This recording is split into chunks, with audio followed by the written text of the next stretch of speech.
Friends, tonight we conclude our study of Max Lucado's book, Grace, More Than We Deserve, Greater Than We Imagine.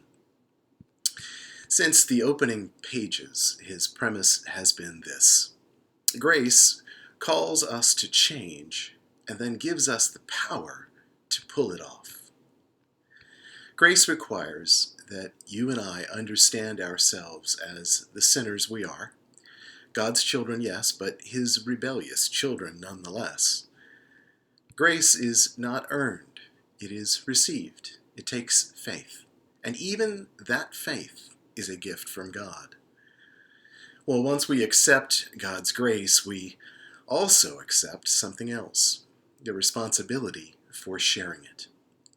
As Jesus said to his disciples as they sat around the table the night of his arrest, "So if I, your Lord and teacher, have washed your feet, well, you also ought to wash one another's feet. For I have set you an example, that you also should do as I have done to you." In other words, accepting grace means that we also accept the duty that comes with it, the duty to share it, to be gracious in what we do and say, by what we think and describe and decide, maybe most important of all, by how we treat others.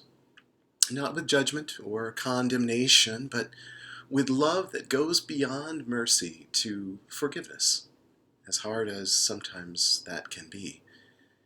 We forgive as we have been forgiven. But more often, maybe than we would care to admit, we fail. And that's why we take time to pray at the end of each day, usually, reviewing the day past, where we were loving, kind, and gracious, and where we were not. And we ask for God's help to do better the next day, to be more loving, more gracious. And something miraculous happens if we can manage that. Max has a name for this. He calls it cascading grace.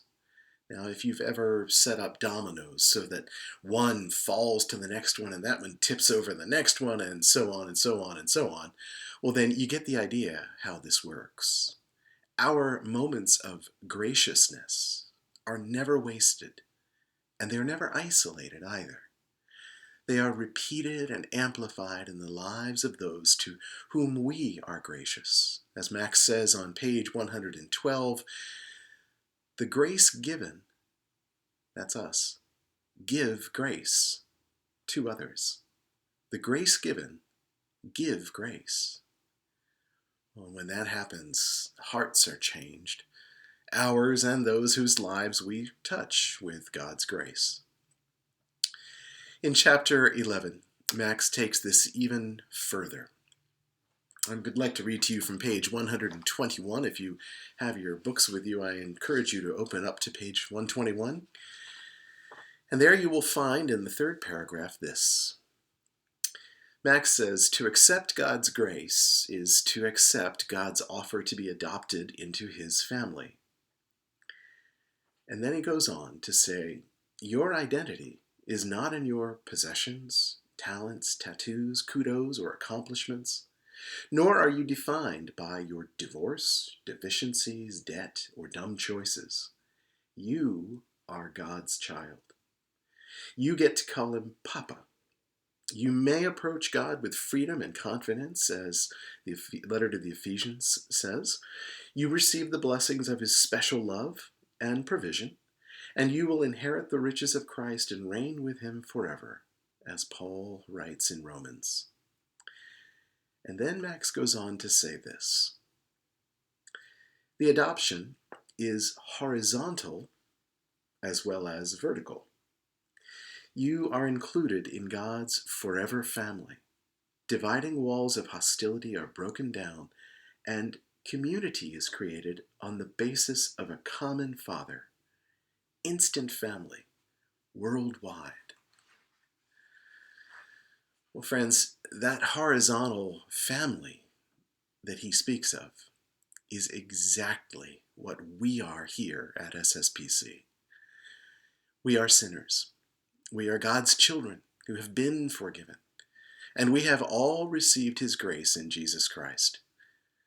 What I want to do now is to ask you to get ready to pause this video and then think about this question. What specifically can you do in response to the grace God has given you in order to make SSPC an even more grace-filled family of faith?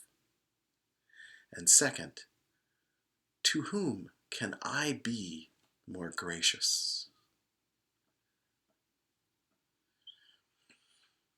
And now I want to close with a quote from page 145. This is a quote from Anne Lamott, who is a wonderful, helpful Christian writer. And she says, "I do not at all understand the mystery of grace, only that it meets us where we are, but does not leave us where it found us." Friends, would you please go and find a mirror?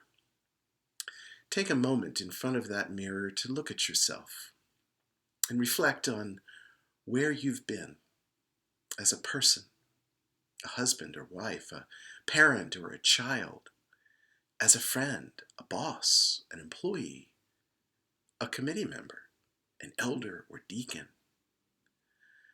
Where did God's grace find you?